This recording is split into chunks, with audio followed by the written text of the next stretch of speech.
ونصلي ونسلم على رسوله الكريم أما بعد فأعوذ بالله من الشيطان الرجيم بسم الله الرحمن الرحيم إن الله وملائكته يصلون على النبي يا أيها الذين آمنوا صلوا عليه وسلموا تسليما اللهم صل على محمد وعلى آل محمد كما صليت على إبراهيم وعلى آل إبراهيم إنك حميد مجيد اللهم بارك على محمد وعلى آل محمد كما باركت على إبراهيم وعلى آل إبراهيم إنك حميد مجيد اللهم رب اشرح لي صدري ويسر لي امري واحلل عقدة من لساني يفقهوا قولي. آپ کو نہیں پڑھنا ہے، میں خالی اپنے لیے پڑھ رہا ہوں، آپ بھی پڑھیے. اللهم ربي يسر ولا تعسر وتمم بالخير ربي زدني علما ربي زدني علما ربي زدني علما. اللهم افتح علينا حكمتك وانشر علينا رحمتك يا ذا الجلال والإكرام. بسم الله الرحمن الرحيم. فصل. المزمر اسم وضع ليدل على متكلم أو مخاطب أو غائب تقدم ذكره لفظا أو معنى أو حكما وهو على قسمين متصل وهو ما لا يستعمل وحده. جی سن رہے کہ نہیں آپ لوگ؟ سن رہے ہیں؟ ہاں. اما المرفوع نحو ضربت الى ضربنا او منصوب نحو ضربنی الى ضربہن. ترجمہ دیکھیے، یہ فصل ہے ضمیر کے بیان میں. یہ فصل ہے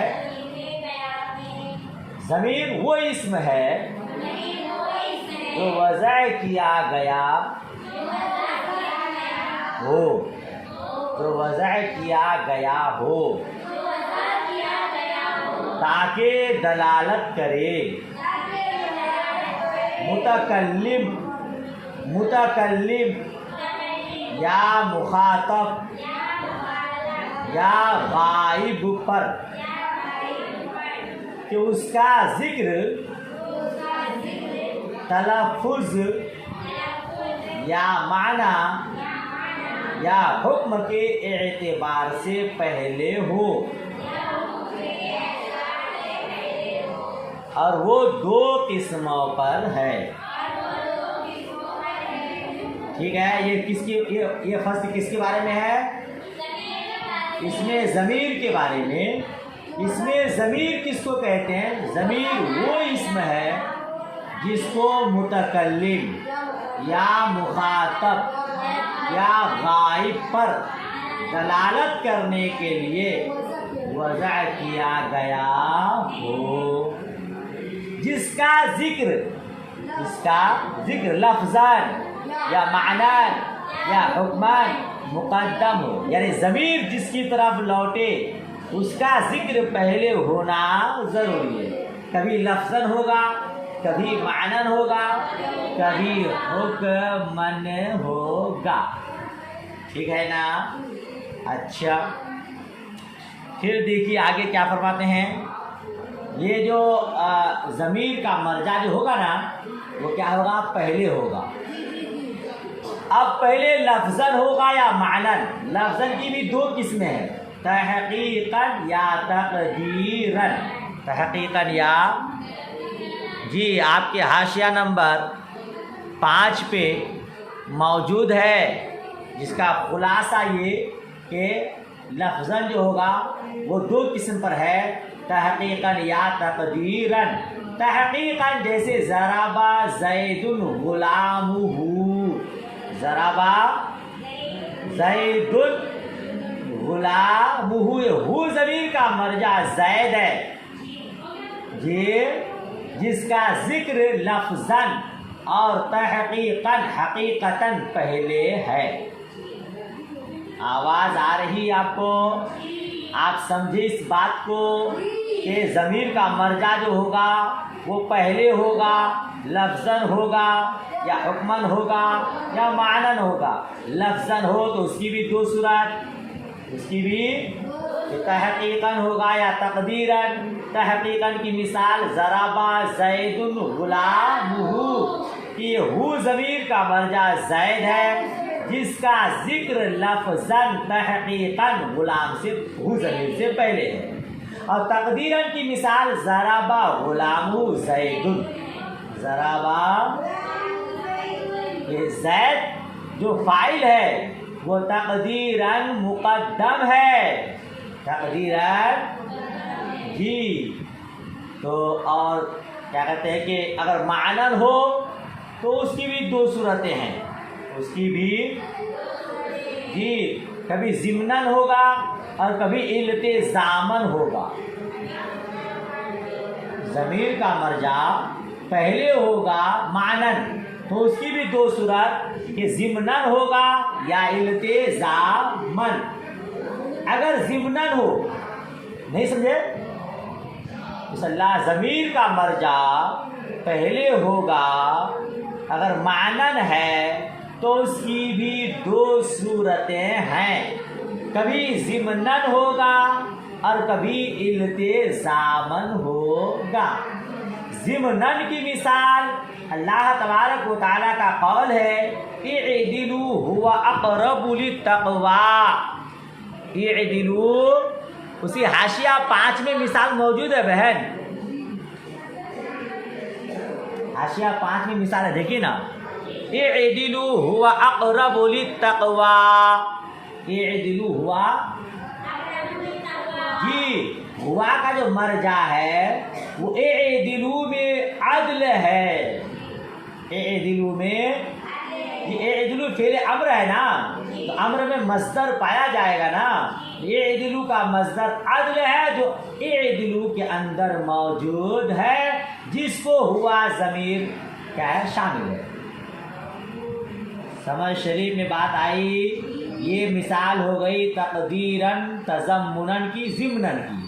اور کبھی ہوگا التزاماً، اس کی مثال دیا وَلِأَبَوَيْهِ لِكُلِّ وَاحِدٍ مِّنْهُمَا السُّدُسُ، اس مثال میں ابویہ ہی ضمیر کا مرجع میت ہے، یہ ضمیر کا مرجع میت ہے، مردار ہے، جس پر سیاق کلام یعنی یہ کلام جو چلایا گیا ہے وہ التزاماً دلالت کرتا ہے، کیونکہ کلام میراث کے بیان کے لیے وارد ہے اور وہ ذکر میت کے تقدم کو مستلزم ہے، یعنی وہ اس بات کو، ارے بھائی صاحب نہیں سمجھے شاید، وَلِأَبَوَيْهِ لِكُلِّ وَاحِدٍ مِّنْهُمَا السُّدُسُ، اور ان میں سے وَلِأَبَوَيْهِ لِكُلِّ وَاحِدٍ مِّنْهُمَا السُّدُسُ، اور ان کے ماں باپ میں سے ہر ایک کو ان میں سے سدس ہے، چھٹا حصہ ہے۔ ابھی آپ میراث پڑھے نہیں ہیں، دوسری جماعت میں ہے، ثانیہ میں،